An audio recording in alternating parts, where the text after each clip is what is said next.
Good morning, good afternoon, and good evening, everyone, and welcome to the first virtual Arthropod Genomics Symposium.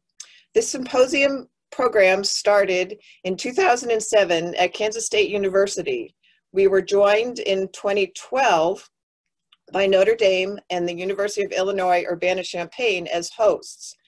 When we've had in-person meetings, we've always capped the meetings at 230 people to try and keep it a small, but very active and very packed full 2.5 days.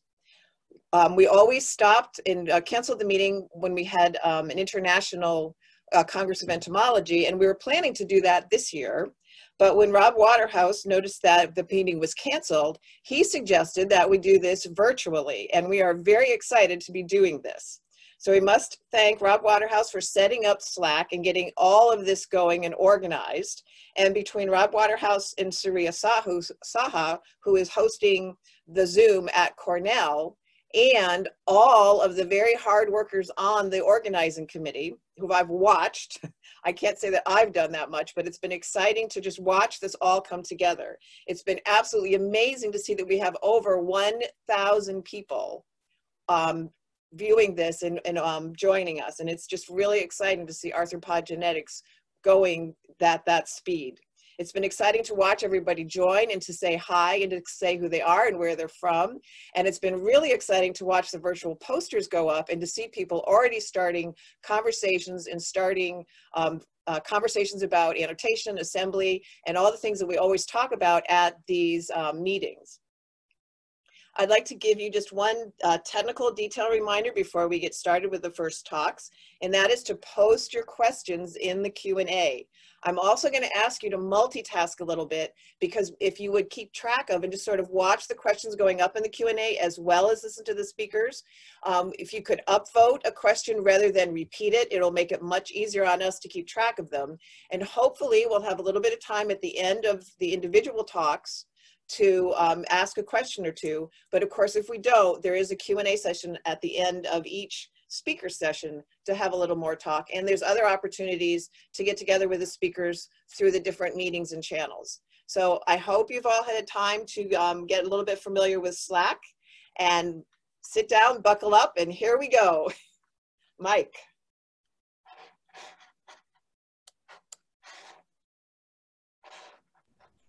Mike, could you unmute? Welcome, everybody. In this first session on arthropod genomics, we have a tremendous lineup of speakers. Just one quick technical note: when we get to 2 minutes to the end of your allotted time, speakers, you'll hear that noise, so that'll just give you a warning. Let's just start with our first talk by Fringy Richards, who will tell us about the I5K and Earth Biogenome projects in an update and progress overview. Fringy, go ahead and start your slides. So hopefully, well, first, hi everybody. I've been sort of hanging out at these meetings and meeting friends for a long time, and I'm kind of shocked at how many people I'm seeing online, perhaps many more than I would ever have before. And so I think this is going to be just a tremendous meeting. To remind you all, a group of people got together back in March 2011 and said we should sequence 5,000 insect genomes, and that was quite ambitious at the time, and our idea of what a genome was much more of a draft than anything else, than anything of the finished quality of, say, Drosophila melanogaster. But today, things aren't really getting better. So after a lot of these projects really didn't get 5,000 species done in 5 years, more ambition has come. And so, here we go. Now there's a PNAS paper out there, and the Earth Biogenome Project has started. And this is just as ambitious, or more so given the time. The idea is to do all 1,500 described eukaryotes over the next 10 years. And we started officially started at the end of 2008. Again, this is ambitious. Here's just one example of why we should do it. There's a number of genomes out there right now. COVID is happening. which of course is why we're all online. And Joanna Damas and a lot of people to do with the vertebrate genome assembly the vertebrate genome project, and all got together and decided to look at the ACE2 receptor in vertebrates just from the sequences that were available in the database. And the idea was just to see, you know, how good is binding going to be, and based on ACE2 binding, what was the chance of a particular species becoming a vector or becoming infected by SARS-CoV-2. And, you know, clearly all the primates have a very high chance of getting infected and so on. And perhaps this isn't particularly interesting. I mean, it's sort of fascinating in some ways, but practically a lot of zookeepers and other people have been very interested in this. So just having sequences and databases can be important. And this paper got turned around in basically 2 weeks. The EBP is supposed to be this global network of networks.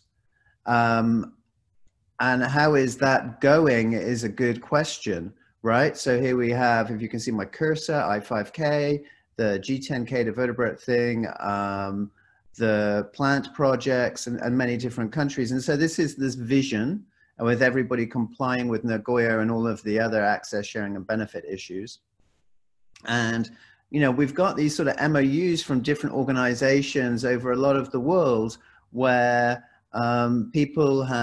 groups have got together and decided that they're going to do a number of genomes and join up or try and help in some way, and, you know, signed an MOU and to sort of officially join this organization. What that means is we have a number of medium and large sized funded projects.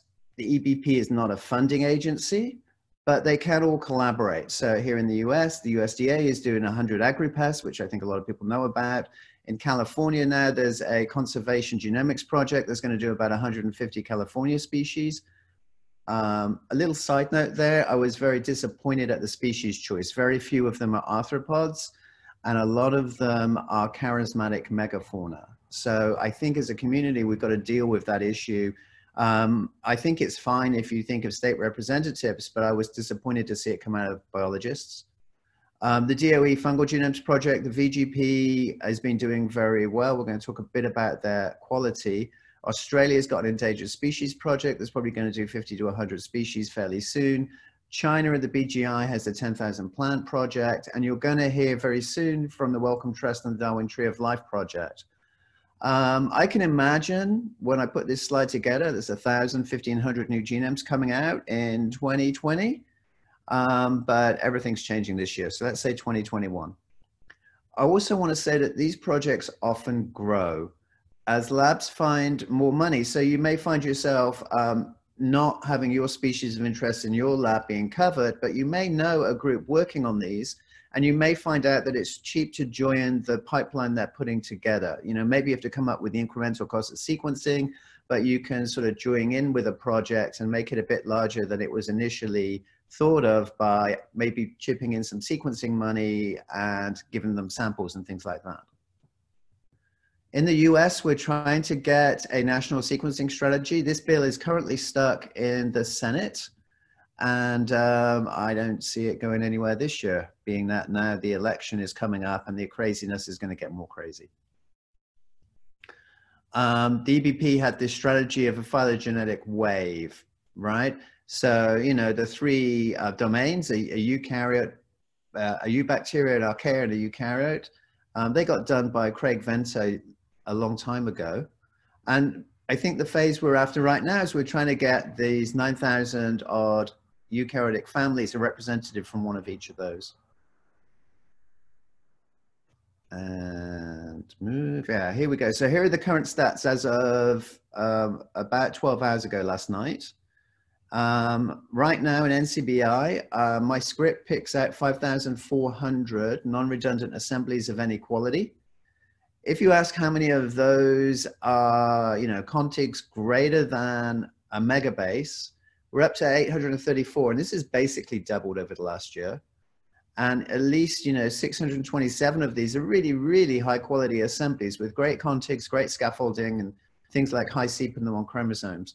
If you ask for perhaps a lower standard, contig 50 greater than 100 kb, so maybe 500 kb, it may be a very good quality genome.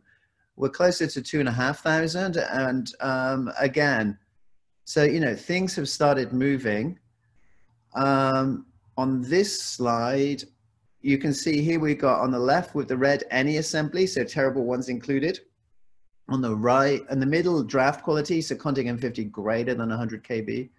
And on the right, contig 50 greater than a megabase. And, you know, if you look on that right-hand side, you can see the last 2 years, the vertebrate genome group and now others have really been accelerating the number of high-quality genomes out there. So, you know, in 2018, the number of high-quality genomes out there was only 80. And today, we've passed 350. So high-quality genomes, I hope, are here to stay. And now I have, okay, here we go. If you can, you know, put this out by order and class and phylum. At the phase 1 family level, we only have 200 families with a high quality reference at the family level. So that's sort of our goal, to turn that number into 9,000. If you take these sort of higher quality drafts, and like I say, if something's got a 100 kb contig 50, that's one thing, but it may be 500 kb, then we're at 500 species. 500 species. Here I've plotted them all by contig 50 and scaffold N50.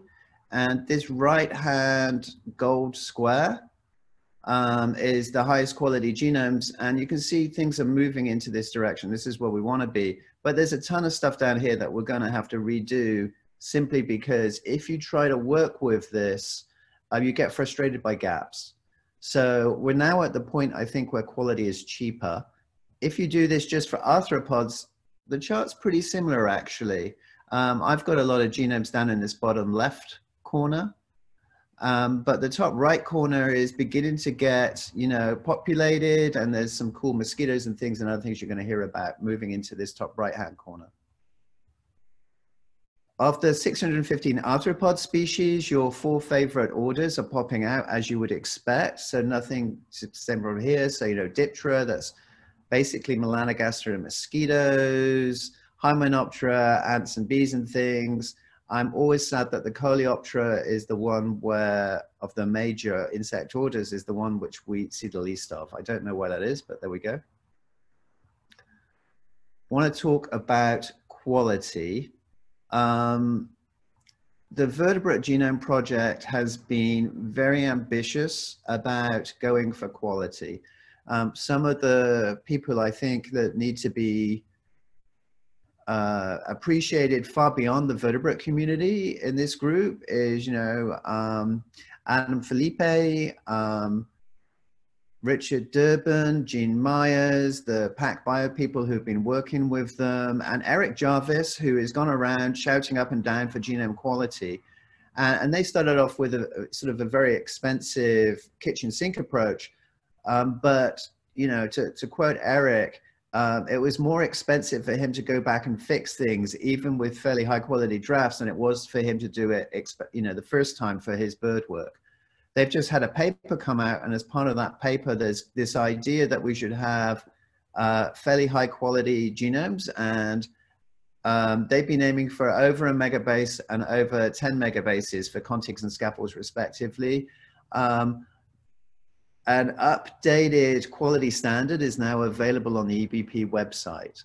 And if I can tell you one thing today, please move forward. Quality is today cheaper. So, you know, that's perhaps my biggest message, especially if you never have to redo and you can go on with your science moving forward. There are a new technology out there. The new technology is these high quality long reads. This has changed the game.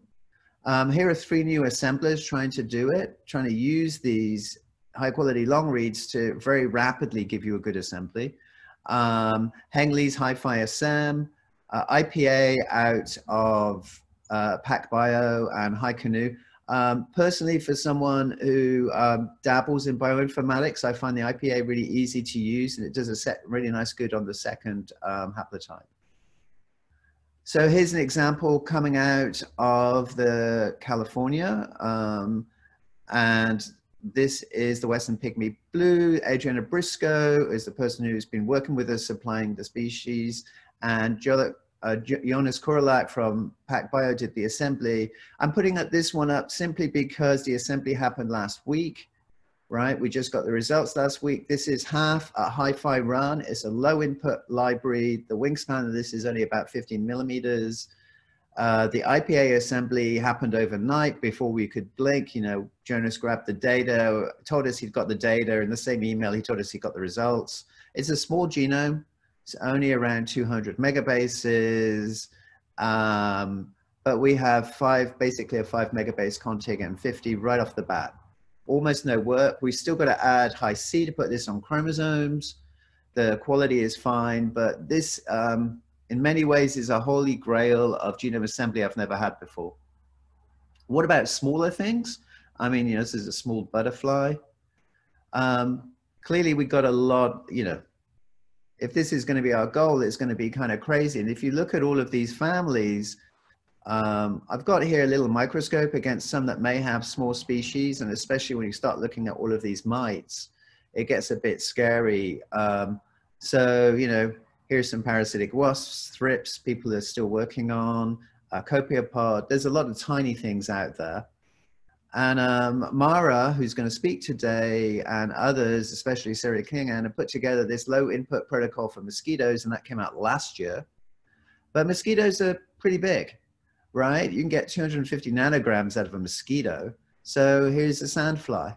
And after the AGS meeting last year, Sarah got talking to us and to Miriam McDowell, and we tried to do a single sandfly. It's about 50 nanograms from a single male. We want to do the heterogametic sex so we can get the X and the Y chromosome. Leishmaniasis is important, and I actually have to thank Doug, who's the one who sends everybody the DNA. NIAID right now and Tony Fauci are under attack, but they do a lot of work, or 2 minutes. The only difference here really is it's a low input. So that means that there's an amplification strategy, but this works pretty well. Almost a megabase config and 50. And I think playing with it, we actually did get to just over a megabase. The difference in size is probably because of the amplification. Previous assemblies were terrible based on 454 data and, you know, trying to inbreed lines. This basically just works, and we have to add high C data to put it on chromosomes. So some takeaways. I've been generating terrible arthropod genome assemblies for my entire career, right? The first one I was involved in did pretty well because it was melanogaster. We did it back by back. But since then, they've all been terrible, be they, you know, $5 million for Sanger whole genome assembly, or short reads or 454. For the first time, we have a robust genome sequencing procedure that works with these high quality long reads currently from PacBio. I expect ONT will catch up. I don't know if it's going to be 1 year or 2 years. This is revolutionary, and I've been trying to think about how to think about this, and I feel it's like when the prokaryotic bacteria community realized they could do a run on the old PacBio machine and get circular genomes, and they could do it for $2,000 to $5,000. And as soon as that happened, that really transformed bacterial genomics. I think now we can do the same for arthropods. As you know, there's going to be some that are hard, some where it's physically small but with a huge genome, some with problems. But fundamentally, we're in a different game. And I could not say this last year. We're about a third funded for phase 1, thanks mostly to Sanger, but many international smaller projects. Please ask your funding agency to sequence some species in your country and try to contribute towards phase 1. And despite everything I've said, you know, the whole process has to be cheaper and more accessible to every lab and ideally every high school. I think this technology will get us through phase 1, but it's not going to scale for phase 2 or phase 3. So that's another thing. A few acknowledgements. This was the meeting of the EBP and VGP Assembly Standards Group.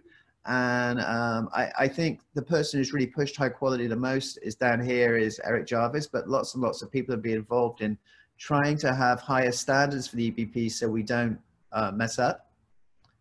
And I'm going to stop there. I like this quote because I did my PhD at Rice, because John Kennedy gave this quote at the Rice Stadium in Houston because it's the biggest thing near NASA. But of course, when you actually go to the moon, you see this, and you see the moon's not worth sequencing, it's a barren rock. So let's continue to work on planet Earth. Thanks, everyone. Thank you, Fringy. Thank you for that excellent talk, a really nice introduction to this section. We're running a little short on time, so let's move right to the next speakers. And just a reminder, it's really great to see everyone adding questions to the Q&A box. Keep doing that and keep adding the names of the people you're directing the questions to. And at the end, we'll have a 15-minute session that we can return to these questions and have an open discussion about it. And so our next talk is a tag team effort between Mara Lawniczak and Lyndall Pereira. And they'll tell us about another very large scale project, the Darwin Tree of Life Update and Progress Overview. Yes, hi everyone. So I'm Lyndall and I'll be giving you the first half of this detailed progress update, and Mara will give the second half. So briefly, the who, what and why of the Darwin Tree of Life project. So it's a network of 10 leading institutions, all with their own strengths in biodiversity, genomics, and analysis. Our ultimate aim is to sequence the genomes of all eukaryotic species in Britain and Ireland. And well, why Britain? It was named after Darwin because he essentially explored the natural history of the world via his back garden just south of London. Britain also has one of the best known biotas in the world, with species records going back hundreds of years. And despite the relatively low numbers of species compared to other countries, it still represents 43% of family diversity on Earth. So we're currently in phase 1 of the project, where we have 2.5 years to collect 8,000 species overall, and then to generate 2,000 reference genomes, 950 of which will be arthropods. So on the global scale, there are more than 1.1 million arthropod species described, where the British Isles represent fairly high proportions at the higher taxonomic levels. Our phase 1 target, as I said, was 950 species, which is spread over 475 families. So this represents 1/3 of British families, and we're doing this to try and maximize our phylogenetic coverage, which makes up one of our first priorities. We also need to prioritize species that have conservation or ecological importance, and they also need to be targetable. So that is that they're not too small and they're fairly relatively easy to find and capture. And as we collect more data, these priorities can change, and so the process is ongoing.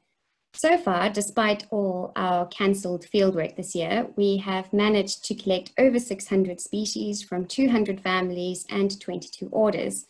And so all these specimens are in process, they've been collected and are in process. And this bar chart here gives you an idea of our progress after taking all these priorities into account at the family level, and split between what we have for insects, myriapods, crustaceans, and spiders.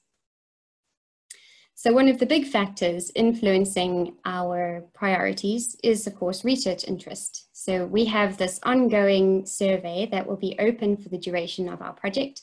So please, if you have a request, fill in the survey, which can be found at this link. And so far, we've had 123 suggestions, 96 of which are in scope and under consideration. Emails will be sent to respondents with further information quite soon. So a project on this scale involves an intense amount of collaboration and coordination.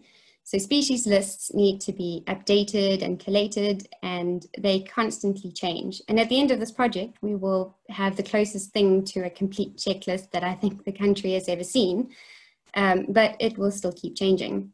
And in some cases, there are species that have been described over 100 years ago and then never seen again since. So this could be a result of no one actually looking for the species. It is is it because of a lack of expertise? Is a species extinct? So we need to make individual decisions on what to do with each of these. Species also need to be found. So luckily in the UK, we have an amazing engaged taxonomic resource, which comes in the form of recording schemes. And they consist of keen naturalists, the general public, amateur scientists, and professionals that like to record what species they find and where. And this greatly helps us to either find the species ourselves or to tap into these schemes and ask for help and boots on the ground. And because we need fresh tissue for genomic work, we need to identify each specimen alive and before processing. So this can be a challenge in the field if the specimen is very small or needs to be dissected in order to be identified to species level, and DNA barcoding can help with this. Another challenge is that most experts will specialize in only one family. So in essence, that could mean coordinating with up to 1,400 experts for British arthropods alone. But of course, there are some taxonomic groups that have absolutely no expertise in this country at all. So we need to manage these gaps. So we need to manage these gaps, and possibly one of the things that we can do is seek global expertise, and that may be a solution here. So specimens and samples also need to be processed correctly. Another challenge in itself, this process includes dissections that need to be made in field on dry ice to maintain the quality of the tissue. Typically, this is what we would do with a specimen. The head, the thorax, and the abdomen would go for genome sequencing, and a leg or two would be taken for DNA barcoding, which is an essential part of the process as it affirms the taxon, and we also use it as a tracking identifier through the sequencing process. And then an absolutely vital part of this project is the verifiable vouchers, which are curated and stored in recognized permanent collections for the long term. These vouchers come in the form of DNA extracts or tissue vouchers, and they are stored in molecular collections. As with most of the specimens, they will be completely destroyed during this process, so it's vital to have good quality images. Another challenge in itself is we have to photograph everything alive. And in some cases, depending on the taxon, we can dissect a diagnostic part of the specimen that we use as a voucher, which is then stored in the main collection. So all of this information needs to be linked. Oh, nice, I keep doing that. Where was I? So all of this information needs to be linked for each of the individual specimens, and we will eventually have all this information for each of the 60,000 species in the British Isles. So we need to determine and develop the best ways to manage, track, and pull together all the important and necessary information for each specimen that is applicable across multiple disciplines to make this information, as well as the tissues preserved, relevant and usable in 100 years' time or more. So once we've collected and tracked this into a centralized database and the metadata then undergoes a validation process, the specimen is then finally ready to begin genome sequencing. And that's all from me, and now on to Mara.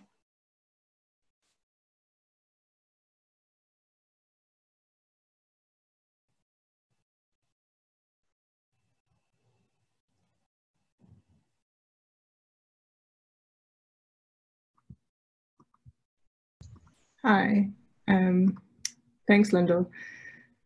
So Lyndall has just presented all of the effort and the massive amount of work that takes place in order to get these specimens identified, collected, and processed for the next phase when specimens come to Sanger for sequencing.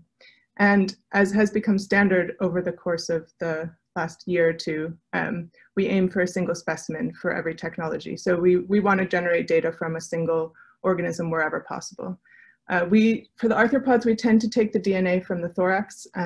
We use typically this QIAGEN MagaTrack kit, and this is just a plug for another Slack workspace called All Things Up to Assembly. There's an open invite there. You can see a 2 to 2020. And this is a great place for talking about protocol sharing, and generally all the tech providers are present. So it's a really good community to join if you're interested in things leading up to the assembly itself. So we get DNA from the thorax that we use typically at the moment for hi-fi or CCS reads, but also for ONT sometimes. And we try to generate 10x linked reads for everything, but 10x is making that kit obsolete this year. So we're now in the process of testing a very similar protocol called haplotagging. There is a paper up on bioRxiv that gives you a sense of how haplotagging works. So we also barcode every single one of our PacBio libraries because often we don't know the genome size of the organisms we're sequencing. And so this allows us, if we have library left over, to then top up by multiplexing different libraries on single cells. We're also trying to generate high-C data. We're still in the process of evaluating different tech providers there. We generally aim for the head of arthropods. And the ambition of our project is to generate RNA-seq for everything, including long-read RNA-seq for the family-level representatives to help with annotation, but we haven't really started that part yet of our project. So as Lyndall gave already, there's a schematic of what we do. And when we get this high molecular weight DNA, we want to see a very nice profile on the femtopulse, which you can see here up in the upper right corner.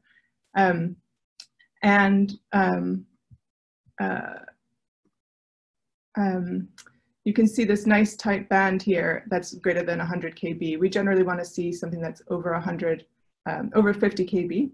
And then we take two small aliquots of that. One is the long-term storage voucher that will go to Natural History Museum of the high molecular weight DNA. And another is an aliquot to go for 10x or haplotagging. And then finally, the rest of the DNA, we put it through shearing. So we get this great high molecular weight DNA and then we shear it. And that's just because that's the best thing to do for both PacBio and ONT to get the most out of the DNA. And so this shearing is here in this bottom right schematic here, where for PacBio, we're aiming to get between 10 and 20 kb fragment sizes, and for ONT more above 45, including some very long reads off to the end. So to give you a flavor of what we've got, if you can read really fast, we have now generated CCS data for over 100 arthropod species, representing 36 families. Every species listed here has a contig N50 of greater than a megabase, and this is all, as I said, just simply with the CCS data. For many of these, we also have 10x and high-C data as well, but I'm just presenting the CCS data today.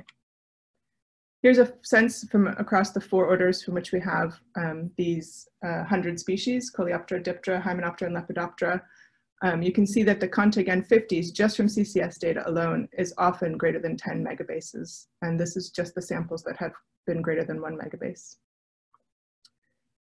Here on the x-axis, you can see the heterozygosity. So the CCS data is not only great for assemblies, but it's also really nice because it gives you a quick Kamer-based estimate of genome size and heterozygosity. So on the x-axis here, it ranges from 0 to 5% heterozygosity for some of these samples. And you can see Hymenoptera, they tend to have low heterozygosity, small genome size, all clustered down here in the bottom left. Lepidoptera, Diptera, and Coleoptera seem to be much more wide-ranging in their genome sizes and in their heterozygosities. And then a couple of extreme examples, which will be interesting to follow up on, of heterozygosities greater than 4% in a beetle and the yellow dung fly. So this particular species represents one of the earlier ones we did that was so impressive to us all. This is Vanessa atalanta, and it just came out beautifully with 200, straight off of CCS, 212 contigs and megabase N50, contig N50 of 12 megabases. And then on top of that, you're really kind of getting 2 for 1 here because the haplotypes are both assembling. We're not at the phase yet where we can actually do phased assemblies, but we're working on that where we can actually understand which chromosome is maternal versus paternal. So right now it's just a primary assembly and the remainder, but the remainder is often looking like nearly the whole genome. And then a lot of work goes into curating these assemblies using the high-C and the 10x data to put it onto chromosomes. And in this case, for example, there's less than 0.5% of the genome that's left after putting it into chromosomes. We're releasing all of our data as fast as we can. We want to get it all up on ENA, but that process takes us a little while still. So in the meantime, we're putting interim data up at the website. You can go to the data tab and see it. These come with a bit of warning, and please do read the open data release policy, but please also use the data. Obviously, this is a project that involves tons of people, many of whom are listed here. And just to thank you and welcome our funders and the organizers for this incredible amount of work to put together this virtual conference. Data and jobs are listed there. Join the Etuda workspace, please, and also give us your opinions on high priority arthropod reference genomes for the UK. And a special shout out to these people here for the work that I've presented today. Laura and Lyndall, thank you so much for that really great talk, really inspiring project. We're running just a little bit behind, and so even though we have a large number of really nice questions, let's save those for the 15-minute sessions at the end and move along to the next talk.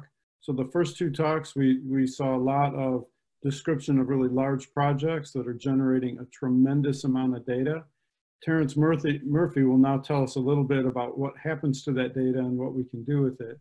In his talk, the current state of NCBI RefSeq annotation for arthropods. Go ahead, Terence.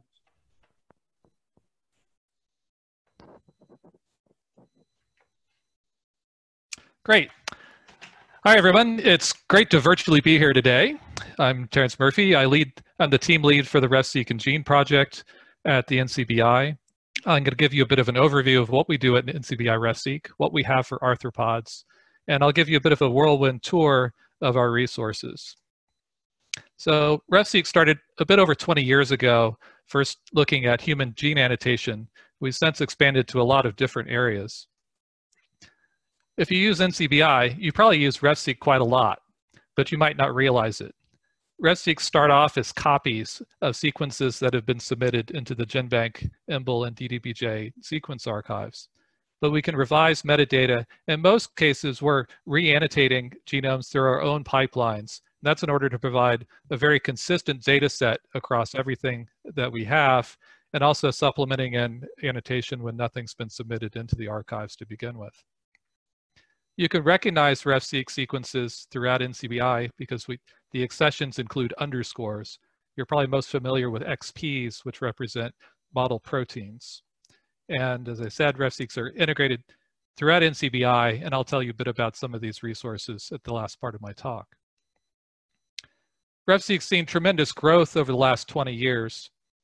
Now includes genome assemblies from over 17,000 named species, almost 200,000 assemblies, most of that's bacteria, but we now have over 1,100 eukaryotes within the data set. Of these, nearly all of the multicellular eukaryote genomes that are included in RefSeq have been annotated through our in-house pipeline. Our pipeline's highly automated. It's almost entirely evidence-based. So it starts off pulling the assembly and data sets out of the sequence archives, nucleotides, proteins, and SRA, generates alignments, and all of this is fed into our gene prediction layer called Gnomon, which is trying to integrate all of these alignments to produce models for full-length proteins that are consistent with the available transcript data. In all of this, we can use long-read transcript data from either IsoSeq or Oxford Nanopore, but to date, we haven't found that to be sufficient to substitute for the read depth we get from short-read Illumina data. So for most species, we require short-read data in order to annotate. The pipeline, we're also running RFAM and tRNA scan, and all of this feeds into a consolidation layer where we combine models, categorize, name them, and the protein coding genes are run through an orthology process that I'll tell you a little bit about later. At this point, our pipeline will stop if it detects large amounts of bacteria contamination. That's something that we really want to detect accurately at the submission level. That's an ongoing area of development, and some contaminants do slip through that we can sometimes pick up as problems at this stage. The data at this point is then released into NCBI and flows into resources like BLAST and FTP, which all allows us to process most genomes in under a week with only about a couple of hours of labor. To date, we have 167 arthropod genomes in RefSeq. Of those, 163 are annotated with our in-house pipeline. We're selecting genomes based on what's available, with a focus on species with higher contig and scaffold N50s. Kind of 50 and 500 are what we'd really like, but we will go lower for special genomes. We almost universally are insisting on having RNA-seq data. We're heavily influenced by user submitter interest to add more species. And we're also, of course, trying to increase diversity across the data set. Also, if a better genome comes along for a species, we'll upgrade. And for about 40 of the species in this set, we've upgraded to often PacBio-based assemblies in recent years. Within individual orders, we'll leverage the data that we have so far so that we're constantly improving our ability to generate good annotations for lineage-specific genes and genes that aren't as highly conserved at the sequence level. As you see, coverage-wise, we've had a lot of interest in the Hymenoptera and the Drosophilas over the years. So we have quite good coverage within these orders. Well, Drosophila is not an order, but within that genus. And we're slowly increasing within some of the other major orders, especially as some of the projects you just heard about are ramping up.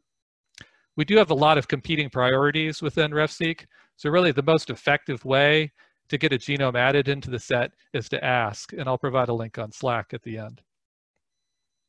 One of the strengths of RefSeq is having gene sets produced by a high-quality pipeline, the same high-quality pipeline across large numbers of species. And I'll give you some data sets using Drosophila as an example. Within this set, Miranda is a bit of an outlier. This is a genome from Doris Batrog's group at Berkeley. And Miranda includes a Y chromosome that includes a duplication of chromosome 3. So it has a expected higher protein coding and pseudogene count than the rest. But for the rest of them, they're all pretty much what you would expect compared to counts for melanogaster. But if we look closer, you do see a bit of a difference between the assemblies that we now have generated by long-read technologies versus the older ones. This is about a 6% difference in the number of coding genes. That's likely reflecting the higher number of split genes that can happen in fragmented genomes and overrepresentation of genes from alternate haplotypes that often show up in older Illumina assemblies. What's really exciting about this set is half of them are now based on long-read technologies. If we dig further, we can see more differences between these data sets. So of course, with the long-read technologies, we see many fewer partials compared to the older sequences or the older assemblies. Drosophila rhopiloa in particular is highly fragmented with the scaffold N50 of only 50 kb. And this is affecting probably more like 20 or 30% of genes within the data set. But even ignoring this one, this is still a threefold advantage that we're getting with the long-read data. But the long-read technologies aren't exactly the be-all and end-all of solving all problems, because many of these technologies are inherently prone to indels, which is bad for annotation. We picked these up during our annotation process by identifying genes that we infer is likely to be protein coding based on orthology and heuristics within our pipeline, but they have frame shifts or internal stop codons, but we don't think they're pseudogenes.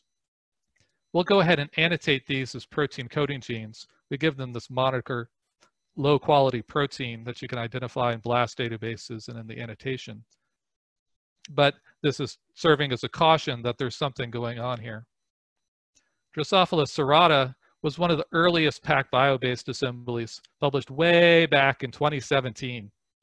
While it was polished, it is noticeably worse than the rest of the set, with about frame shifts in about 12% of likely protein coding genes.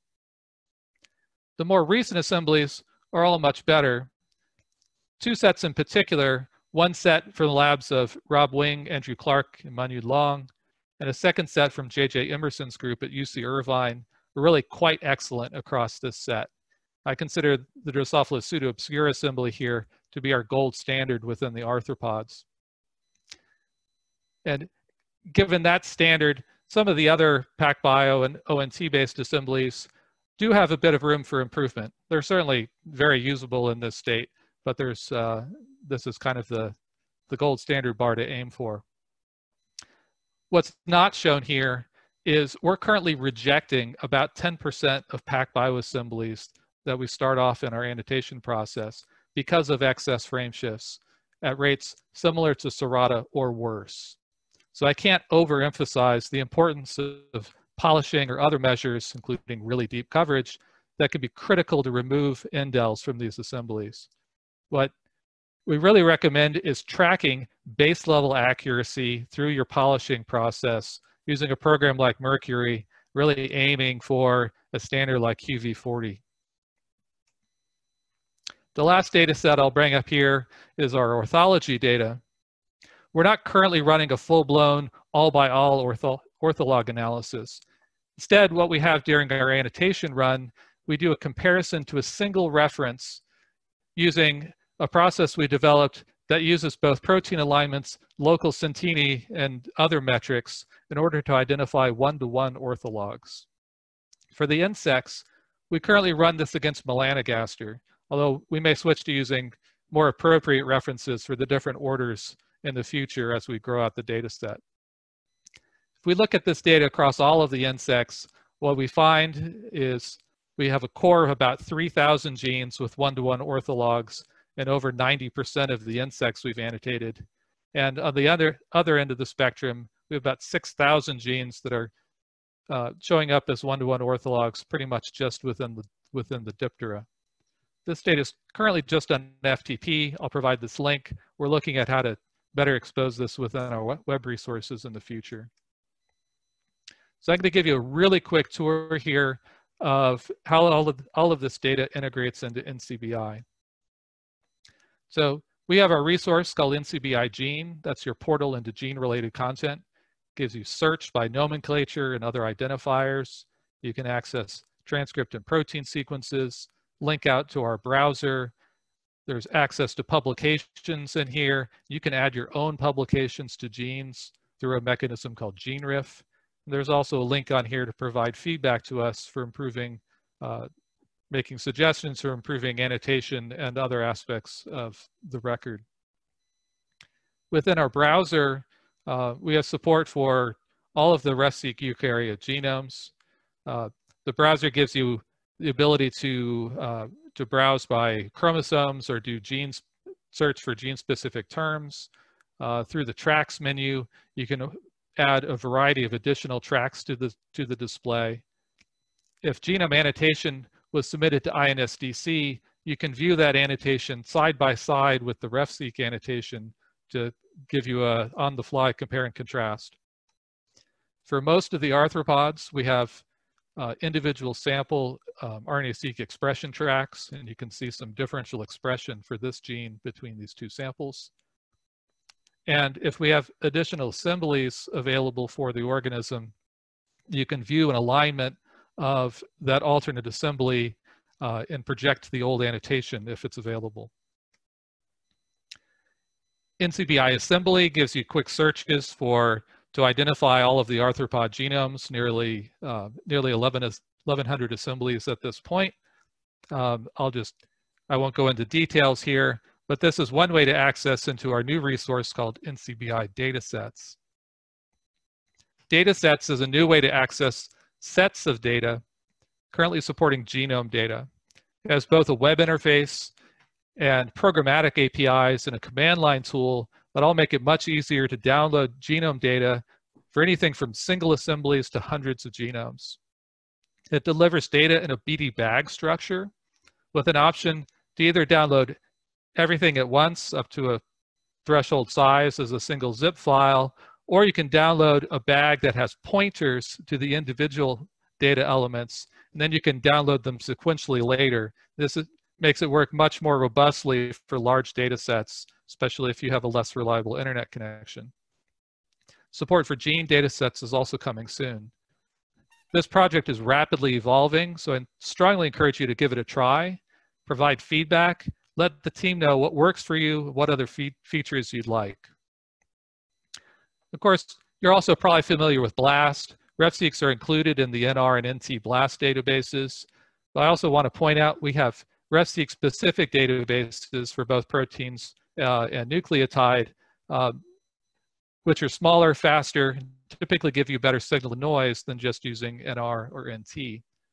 There are also organism-specific BLAST databases available where you can blast individual genomes and view BLAST hits within our genome browser, and also sets of transcripts and proteins. So with that, I'm going to wrap up. Covered a lot of ground here.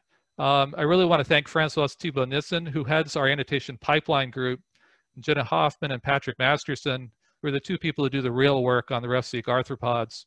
And I really want to thank all of the submitters to INSDC and SRA for the tremendous flow of new genomes and RNA-seq data into the archives, which is really what makes this project possible.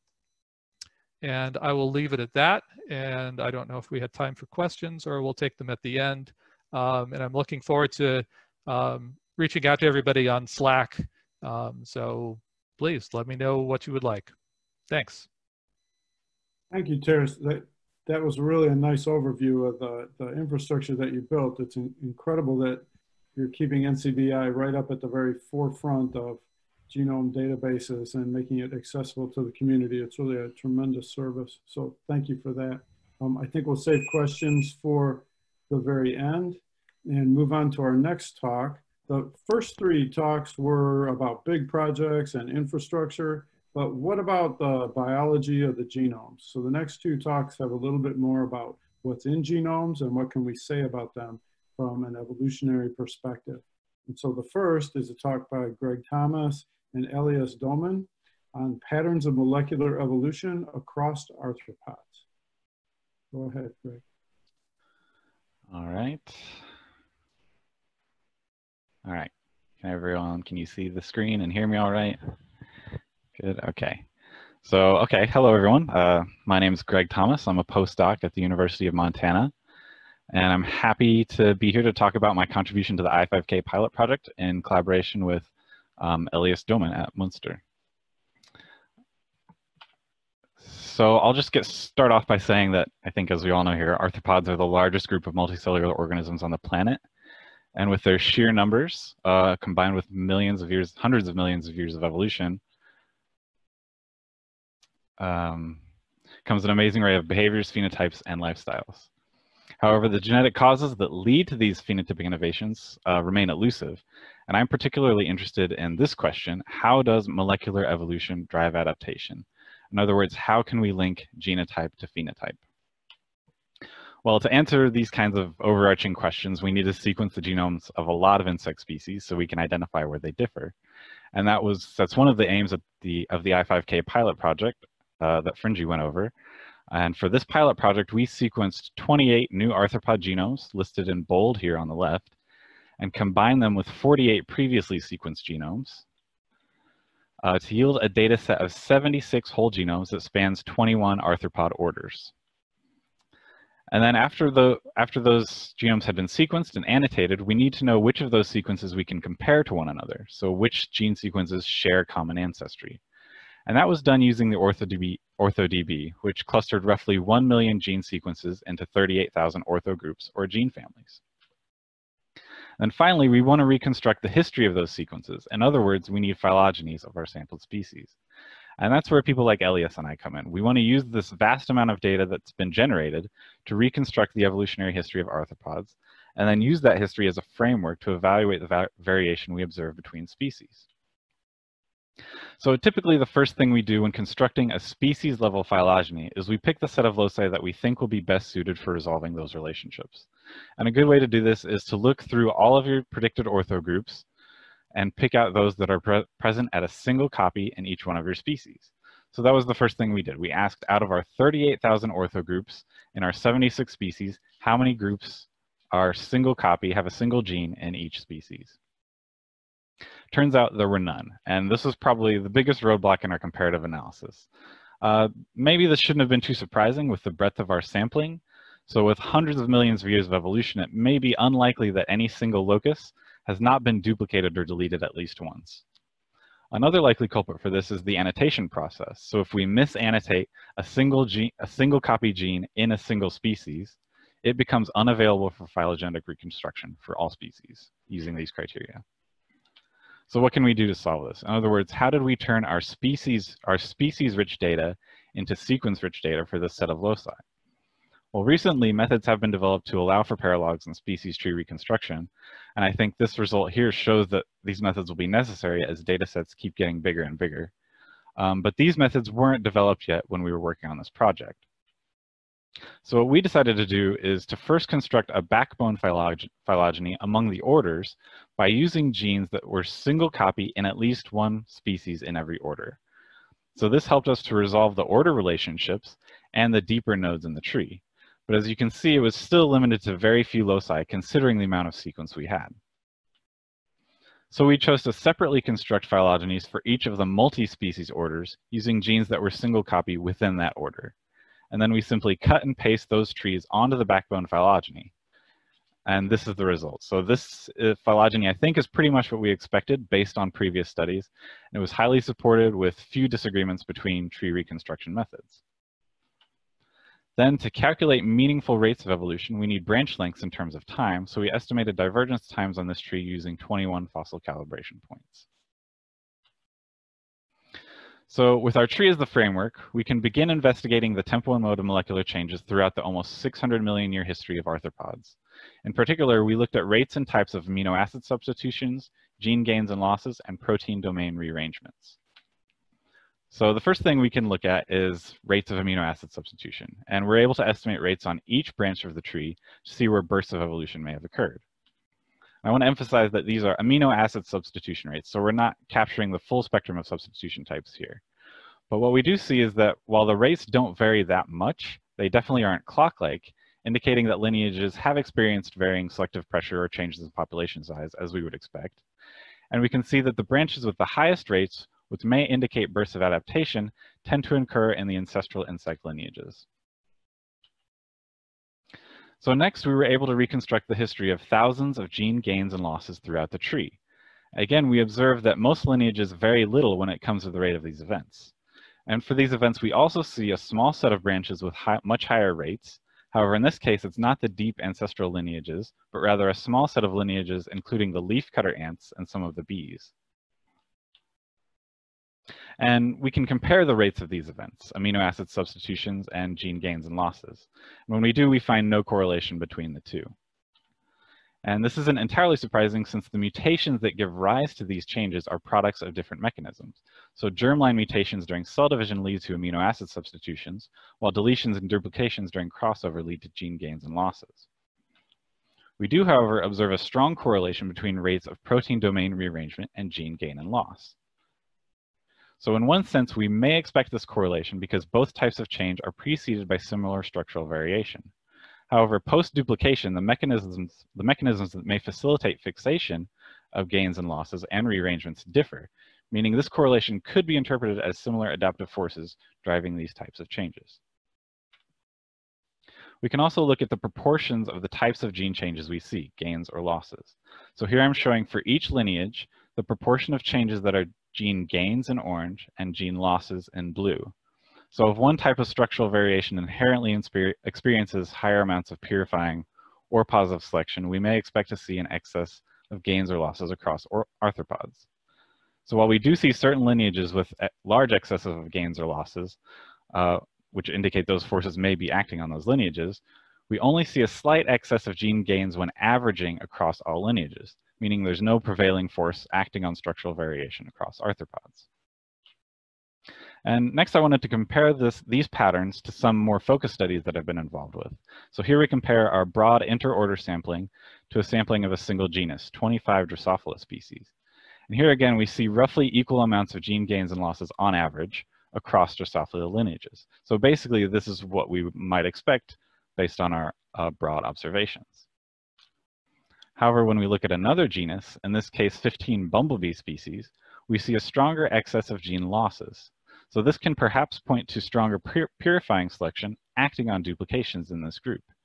And this is one way I think these broad arthropod-wide observations can be used when studying other species as sort of a baseline comparison. So in addition to these broad patterns of molecular evolution, we were able to pick out some interesting individual cases. One thing we can do is count up all the rapid gene family changes for each lineage. And when we do that, we see clearly that the German cockroach has by far the most rapid gene family evolution. It also has by far the most rapid protein domain rearrangements, since those two changes are correlated. And this could perhaps contribute to its ability to adapt to so many environments. We can also look along each lineage for gene families that don't appear anywhere else in the tree except on that lineage and in its descendants. We call these emergent gene families.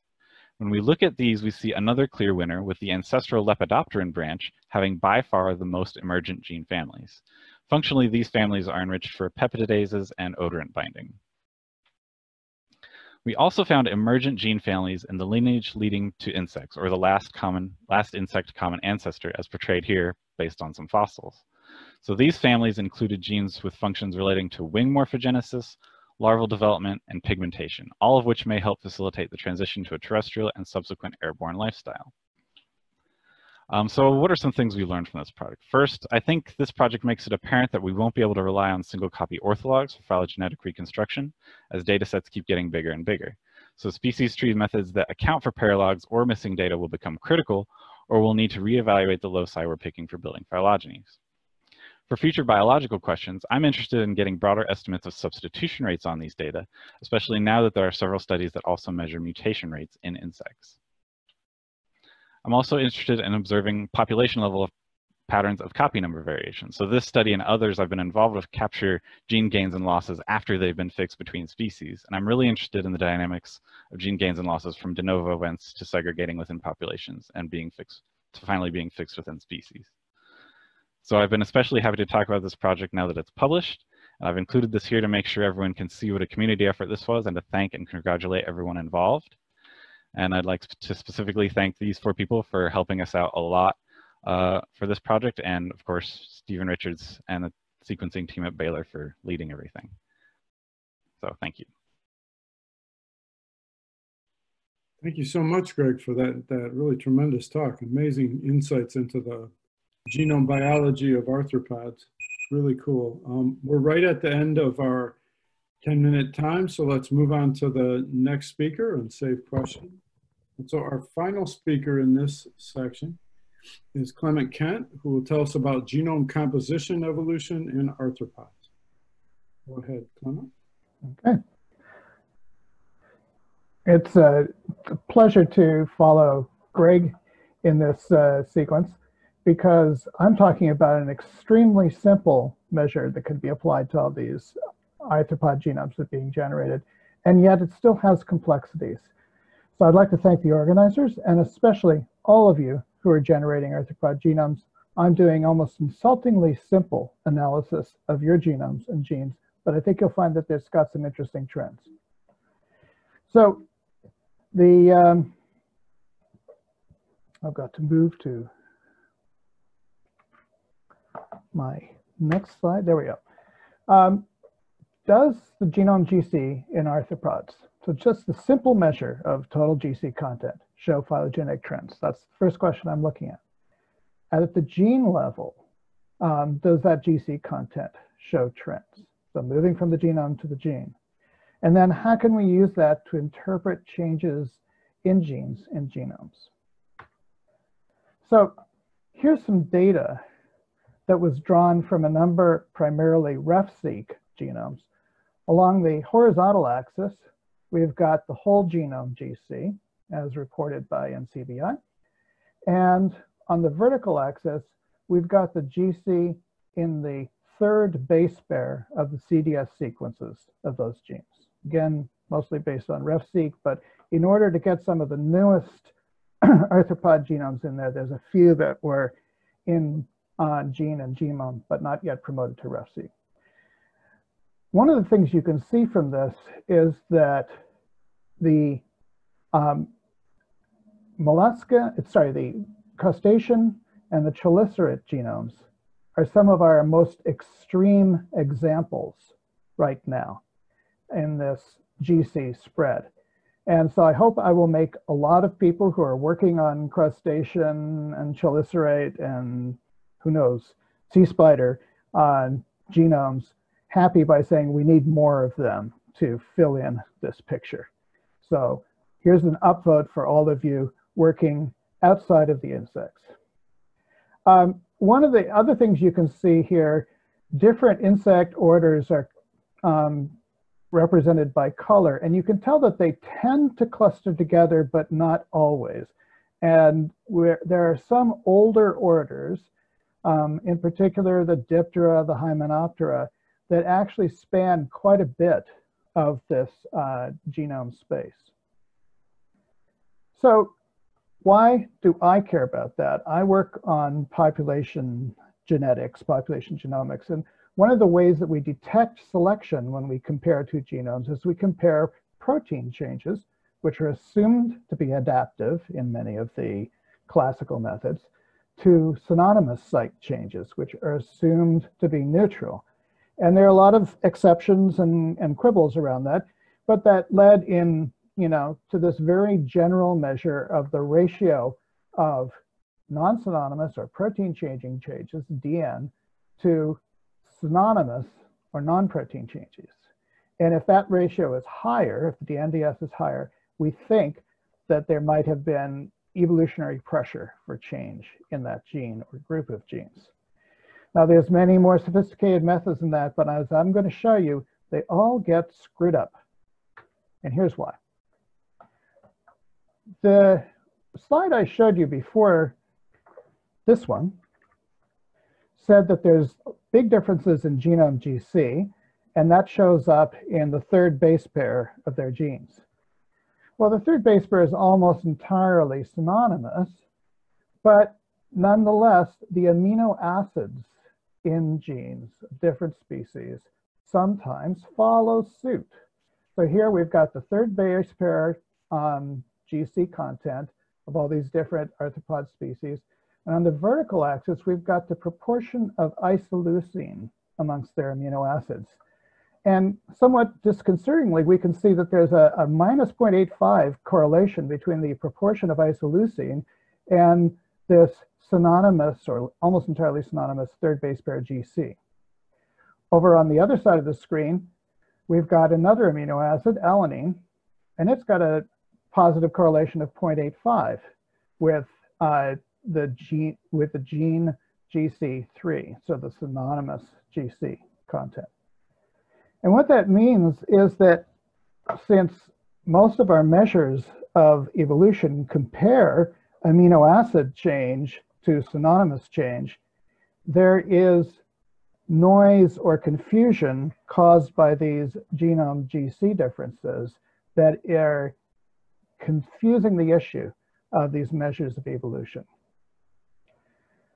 Now, amongst all the genes in the genome, are there individual genes that really stick to this model? Because what I've showed you so far is an average for all the genes in a species.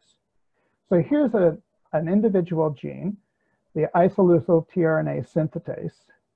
And again, we've got the species GC3 for all genes, and then the GC3 for just this one individual gene.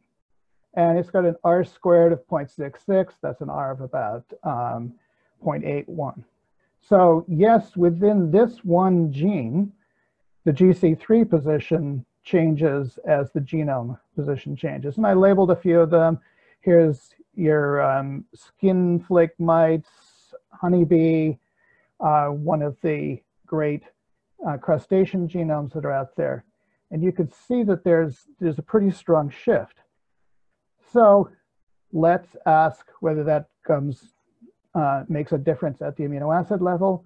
Yes, there's isoleucine in this one gene, showing an R squared of 0.46, which is still highly significant, and the alanine, which is slightly less correlated.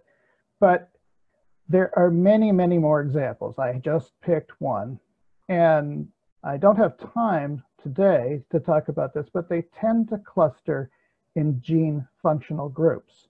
So ask me questions about this. I'm happy to answer your questions. And I've got a Zoom Jitsi meeting room, and I'll try to be there today after session 1 ends, and I will be there tomorrow at 10:20. So basically, we're now in the question of saying, but why is Genome GC changing so much amongst the arthropods? Sometimes it's just drift, sometimes it's chance, but here's an example where it's not. This is the genome of 13 bees, and the Genome GC percentage is on the vertical axis, and the horizontal axis is the log of the number of workers per queen, so it's a measure of colony size. So in the case of the bees, there's an enormous influence. This is an R-squared of almost 0.9 of this big difference of social lifestyle on Genome GC. And again, some of the factors for this are known. I don't have time to go through them all, but it's a interesting and probably fruitful field. But what this will do is this will drive possible false conclusions about evolution if you compare pairs of species where the Genome GC is fairly different. So Apis mellifera and Apis cerana are closely related species. They're sisters, and yet they've got enough of a jump here in our Genome GC to cause an issue. So does Genome GC show phylogenetic trends? Yep. Does it go down to the gene level? Yep. And we need to be very cautious about using traditional measures of selection because of this. Thanks. And that's it. I'm done. Thank you very much, Clement. And thanks all our speakers. That was a really great session. Why don't we move right into an open discussion? You guys have posted a lot of really nice questions. There's over 31 questions in the Q&A box. And maybe let's just start at the top and see if we got a good question for Fringy Richards. So Fringy, a popular question from Rachel Skinner was, is there a centralized search engine tool that allows you to search for genome data across multiple data banks, not just GenBank? GenBank is part of the INDSC or CS. I always get the initials wrong. So they, every 24 hours, share data back and forth with the EBI and ENA and also the Japan database. There are databases starting up in China, the Chinese databases, and that sharing is not happening with them yet. And I don't know if that can happen in the future or if it's just going to be a second place we have to look. My own feeling is if it's not in one of these major public databases, it does not exist, right? If you're going to hide things away, you know, just go off and do your own thing. That's fine by us, but, you know, I don't care. A horrible example of this is the ginkgo tree, right? It's basically a single species phylum, and the SRA data is available, the read data is available, but the genome is in a dryad repository somewhere. It's not a great genome, we'll have to redo it, but please, please, please stick stuff in a public database so the world can find it. Otherwise, you know, why are you doing it? If you're doing science, so you're not going to share it, who cares? That's a big dogmatic, sorry. I'll jump in with one more thing there, since many of the people on here are likely reviewing papers. If you take the extra little bit of effort and make sure that for new papers that data has been submitted into archives beyond just, oh, here's my bio project and it has the SRA reads, but it doesn't have the assembly. That's a way to kind of call people out and make sure that they're making the data available in the archives. I have a quick question for Fringy and Lyndall and Mara. You both talked a little bit about prioritizing genomes, and Fringy, you presented a sort of a phylogenetic way to do it. Where are we in this sense? Are we just sequencing everything we can now? Or are we trying to sequence genomes that have the biggest impact to to some aspects of scientific investigation? What's our sense of prioritization now? I'm going to go first and let Mara finish.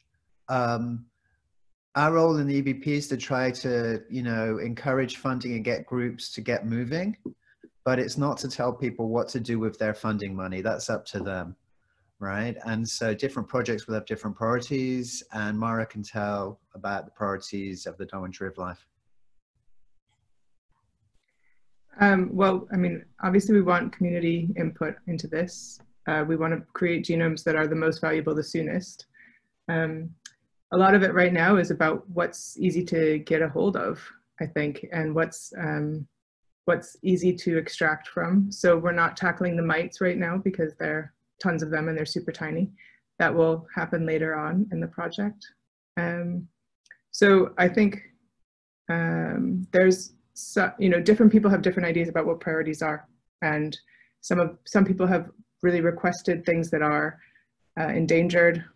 Some people have requested things that are pests, and I think we have, in the Darwin Tree of Life project structure, we have these different taxonomic working groups, and it's up to those working groups to decide how to prioritize within that taxonomic area.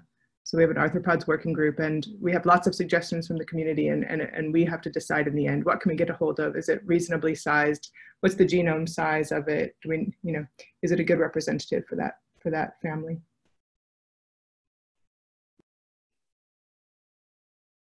Thank you. So here, one popular question, Greg, for you, is that it seems that most of the recently evolved genes, those specific to a species, genus, or family, are quite likely to be uncharacterized. Did your analysis try to embrace that or evaluate these uncharacterized genes, genes that lack annotation? Not directly, and I think that'll go back to the annotation process. That those are just very hard to annotate. If any of those did get annotated, I think, if I'm interpreting this correctly, they would have shown up as emergent gene families along the tip lineages. And I'm looking at that figure again, and I don't see a large preponderance of those, so that might point to those just being completely unannotated. There's a follow-up question to that too, Greg, which relates to genome quality. So how did you control for the variation in genome quality that Fringy highlighted in his talk that certainly would have affected the analysis that you did? So at least the one direct thing we did is that within the gene family analysis, we do model gene annotation and assembly error that's built into CAFE. So we ran that. As far as any other thing directly, I don't think we did any direct controls for, at least on the comparative side of things that I worked on. Just to shift gears a little bit, Terence, a couple of people have asked if they can run your pipelines and how they can take advantage of the infrastructure that you've built. So currently our pipeline is very intimately tied into the whole NCBI infrastructure. So it's strictly an in-house thing. It is on our roadmap. Kind of what we're anticipating is moving to a cloud version and then making the cloud version available to users. That's probably realistically, it's probably on a 3-year time frame. Hopefully that's not optimistic because we need to get this done sooner than that. So it's definitely our plan. Right now, it's if there's something you want annotated, drop us a note. That's really the most effective way to get something expedited up our interest list.